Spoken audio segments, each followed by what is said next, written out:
নাটোরের বড়াইগ্রামের লক্ষ্মীপুর গ্রামে নিজ বাড়ি থেকে অসামাজিক কার্যকলাপে জড়িত থাকার অভিযোগে ৩ খদ্দের পতিতাসহ ভাইরাল টিকটকার গার্ল খ্যাত শিউলি বেগম নামে এক আওয়ামী লীগ নেত্রীকে গ্রেফতার করেছে পুলিশ। মঙ্গলবার ১২ আগস্ট দুপুরে তাদেরকে গ্রেফতার করে আদালতের মাধ্যমে জেল হাজতে পাঠানো হয়। গ্রেফতাররা হলেন বড়াইগ্রাম পৌরসভার লক্ষ্মীপুর গ্রামের মামুনুর রশিদের স্ত্রী শিউলি খাতুন, গোয়ালথা কদমতলা গ্রামের স্বপন হোসেনের স্ত্রী শামসুন্নাহার স্বপ্না, জেলার গুরুদাসপুর উপজেলার কুমারখালী গ্রামের সাইফুল ইসলামের স্ত্রী রোজিনা বেগম ও আব্দুল মজিদ মিয়ার ছেলে মুজাম্মেল হোসেন। এদের মধ্যে শিউলি খাতুন জেলা শ্রমিক লীগের মহিলা বিষয়ক সম্পাদক ও বড়াইগ্রাম পৌরসভার ৪ নম্বর আওয়ামী লীগের সহসম্পাদক।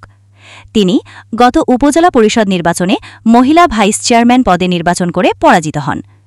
এর আগেও তিনি থানার ভেতরে নেচে গিয়ে টিকটক ভিডিও ধারণ এবং সেই ভিডিও ফেসবুকে ছেড়ে দেওয়ার কারণে আটক হয়েছিলেন।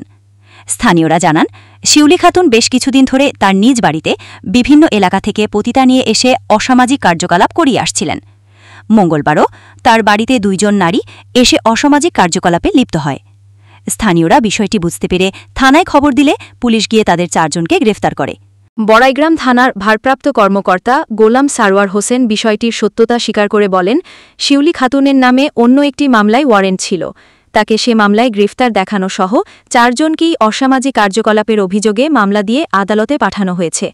উল্লেখ্য, গত ১১ ফেব্রুয়ারি আওয়ামী লীগ নেত্রী ও টিকটকার শিউলি খাতুনকে থানার ভেতরে মূল গেটের সামনে নেচে গিয়ে টিকটক ভিডিও ধারণ ও ফেসবুকে প্রচার করার অভিযোগে গ্রেফতার করা হয়েছে।